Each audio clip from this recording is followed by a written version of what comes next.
Hello, this is John Locke, and today I want to talk with you about reputation, reviews, and how those things affect your SEO. The first thing that I want to look at today is reviews. Now, it's common knowledge that reviews do have an effect on your SEO, specifically Google reviews. If you're in a particular industry and there's a site that has specific reviews about that, say if you're a doctor, it would be Health Grades. If you're a lawyer, it would be Avo. If you're a real estate agent, it would be Zillow. You kind of get the idea.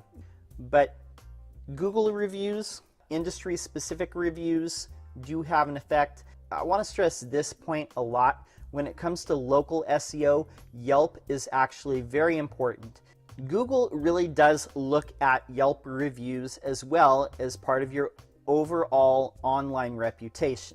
Now, I'm hearing a lot of you out there saying that you don't want to deal with Yelp because people can say whatever they want. That's the same on every review platform.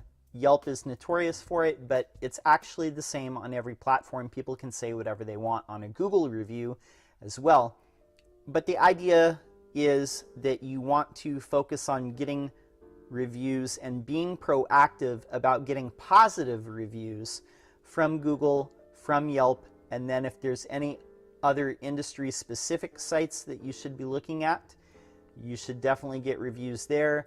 You can also look at third-party sites like Facebook, Better Business Bureau, YP.com.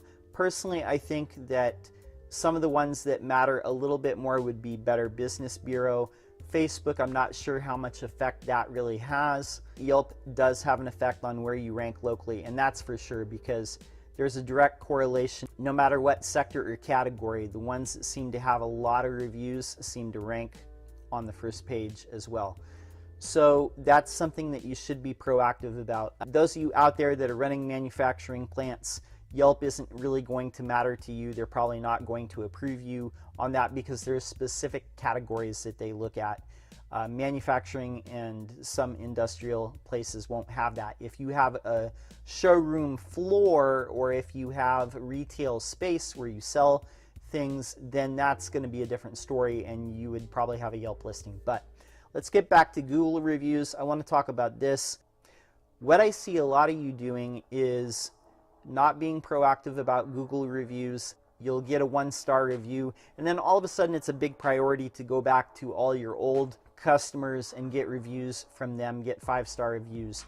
And what happens a lot of the time is there's a delayed reaction because let's say that your company has no reviews for 3 years. You get a 1-star review and then maybe a month later you get like 10 5-star reviews. Google does look at that as suspicious.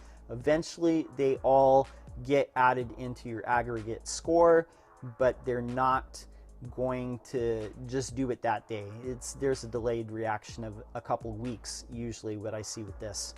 Another thing that I noticed very recently in Google Maps is I'm not seeing the review stars there anymore. This is like a new thing that I saw just in the last week. Maybe by the time this is published in the last 2 weeks.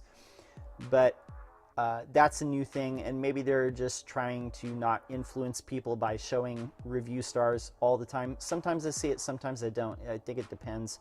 We'll see what happens with that. But if you're dealing with a local market and you need to rank in your city for things, reviews are super important and you cannot skip on this. The 3 factors that go into local SEO are how close your business is to the person searching, the relevance of the words that they're typing into what your business does. Is that actually what they're looking for? And then also the third part is reputation. How good is your reputation online? And this brings me into the second half of this video. What I want to talk about is reputation. So it's very possible for a business with a bad reputation to rank highly in Google, but in my experience, from what I've seen over watching patterns over a long period of time, is once you start to slip and you start falling out of page 1, you kind of don't come back if your reputation is tarnished. And what I mean by that would be people leaving bad reviews about your business, This would be people talking bad about your products or services in a way that seems legitimate to Google. It does crawl a lot of different places like Ripoff Report, maybe it's product forums, maybe it's actual reviews, but the more negative sentiment that there is around a brand or a company, Google does actually track that. Now, they're not instantly going to de-rank a site, but it takes a longer time for that negative sentiment to build up. Google does have patents on technology that would basically try and decipher the sentiment around a brand, whether it's positive or negative, and then use that to filter search results. Now, it doesn't mean that they're using it in their algorithm, but it is something to consider.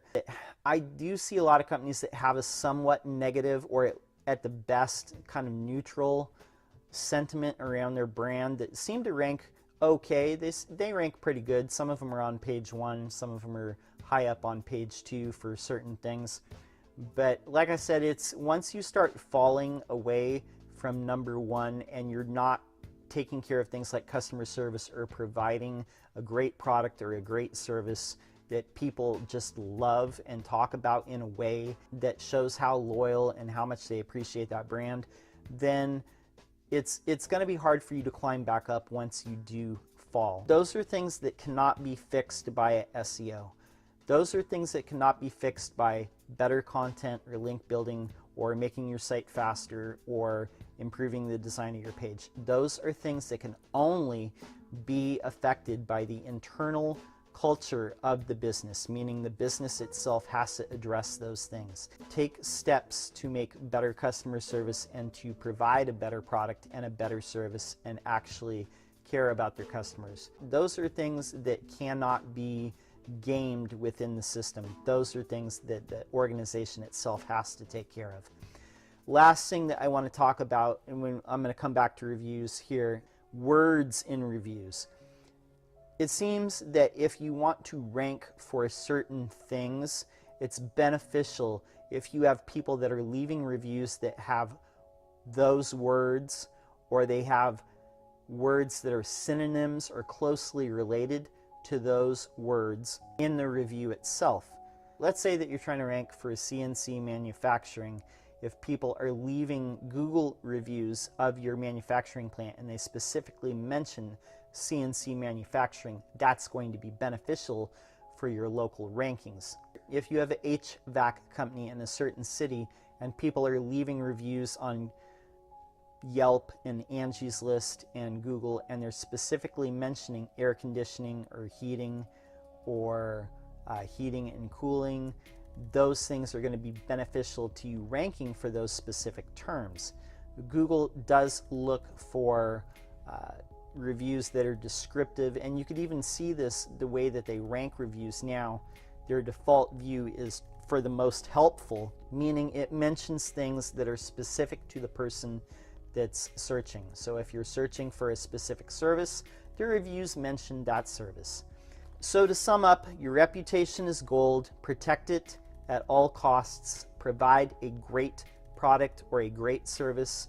Make sure that you're asking for reviews. One thing I want to say with Yelp, don't ask for the review while they're in your shop. Give them a handout, a printed out handout that has instructions on how to leave a Google review or a Yelp review, and then maybe one industry specific site that you want to get reviews on. Yelp will filter out reviews that people leave while they're in your customer lobby or on your showroom or at your premises. They do IP tracking, and that's one of those things. They don't want you to be influencing their review. So for Yelp, the people need to go away from your actual location to fill it out. All the rest of them, like Google and things like that, they're just going to go up there anyway. Like I said, be proactive about reviews. Your best customers, be sure that you're soliciting reviews. There are lots of third-party systems that you can use to get reviews as well. The problem with some of them is those reviews go away if you stop paying for the service. So whenever possible, get reviews on the native platform like Google, Yelp, Better Business Bureau, or the industry-specific platform that you're aiming for. My name is John Locke. My business is Lockdown Design and SEO, and we help manufacturing and industrial firms with their SEO. We help them get more organic traffic from Google and from Bing, and as a result, our clients end up getting more RFQs, which means more cash. If you have an SEO question that you'd like to see us answer, go ahead and leave it in the comments below. We'll do our best to answer it out in a video for you. If you're getting value from this channel, subscribe. And until next time, peace. If you take care of your customers, they'll take care of you. Just make sure you get the receipts.